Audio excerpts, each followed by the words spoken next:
Қайырлы күн, құрметті достар. Бүгінгі видеода біз ұйқы безінің ауруы, панкреатитті халық емімен қалай емдеуге болатыны жөнінде айтатын боламыз. Сондықтан видеоны соңына дейін көріп, қызықты ақпаратты жіберіп алмаңыз. Бұл ақпарат бойыңыздағы дендеген аурудан 10 күнде құлан таза айығудың жолын көрсетеді. Егер сіздің ұйқы безіңіз ауырса, оның соңы панкреатитке, ұйқы безінің қабынуына ұласады. Ол тез жазылмайды. Емі де ұзақ уақытты қажет етеді. Бірнеше дәрілердің тізіміне қоса арнайы диетада ұсынылады. Сіздің сүйікті тағамдарыңыздың кейбірінен бас тартқыңыз келмесе, халықтық жолмен дертіңізге дауа таба аласыз. Ол үшін мына 4 емді қолдансаңыз болады. Ауруыңыздан әп-сәтте ақ айығасыз. Достар, осы айдың аяғына дейін каналды 5000 жазылушыға дейін жеткізуді жоспарлап отырмыз. Сондықтан каналға жазылуды және қоңыраушаны басуды ұмытпаңыз. Сіздің кішкене ғана әрекетіңіз бізді жаңа пайдалы видеоларды шығаруға шабыттандырады. Ұйқы безі ауруының белгілері. Оң және сол жақ қабырғаның асты ауырады. Іш өтеді. Іш кеуіп, желденеді. Жиі кекіру мазалайды. Жүрек айныйды. Егер сізді осы белгілер мазаласа, уақыт оздырмай тексеріліңіз. Қажетті ем шараларын жүргізуді кейінге қалдырмаңыз. Егер дәрігерге баруға уақыт таппасаңыз, онда біз ұсынған мына емді жасап көріңіз. Аскөк дәні.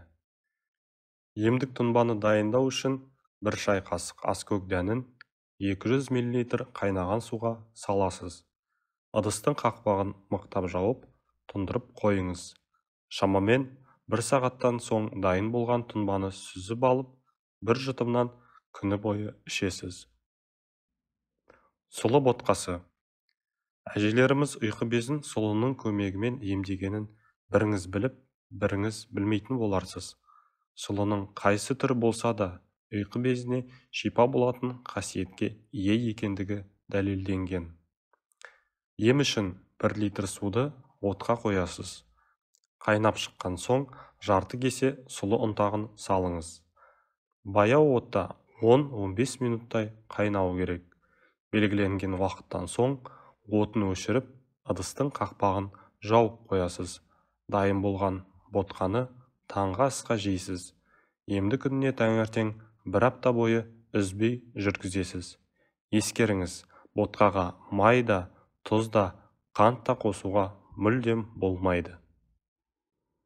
Лимон мен сарымсақ. Бұл рецептте ұйқы безі ауруына ем болады.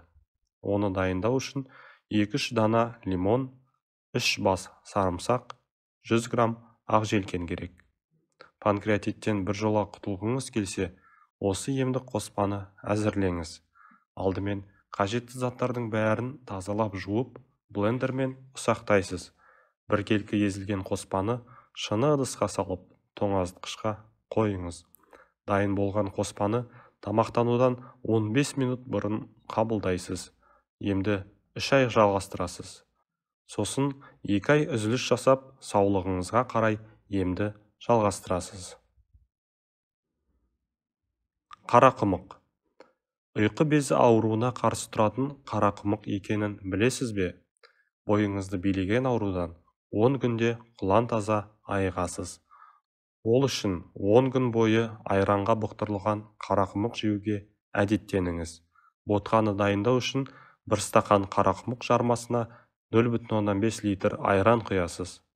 Қақпағын жауып, түнге қалдырасыз. Таңертең жақсылап жейдетілген қарақұмықты таңғы асқа жейсіз. Егер тым көп тамақ жеуге үйренбеген болсаңыз, бұл мөлшерді 2-ге бөліп, таңертең және кешке де жеуге болады. 10 күннен соң емді тоқтатасыз. Арада 10 күн өткізіп, қажет болса, тағы да қайталаңыз. Ардақты оқырман, бұл әдісті қолданғаннан кейін 2-3 күнде оң нәтижесін көресіз. Қабырға астының ауырғаны басылып, өзіңізді жайлы сезінесіз.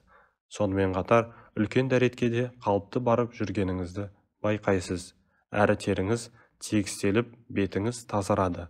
Осынау сұлулыққа ие болғыңыз келсе, бұл әдісті байқап көріңіз. Мақала танысу сипатына ие. Кез келген жағдайда дәрігердің кеңесі қажет екендігін тағы да ескертеміз. Біздің видео ұнаған болса, лайк басуды, каналға жазылуды және қоңыраушаны басуды ұмытпаңыз. Және де осы видеоны достарыңызға, туыстарыңызға жіберіп, олардың да дені сау болуына өз септігіңізді тигізіңіз. Келесі кезекте қандай видео көргіңіз келетіні жөнінде комментарийге жаза кетсеңіз болады. Сіздің ойыңыз біз үшін өте маңызды. Деніңіз сау болсын.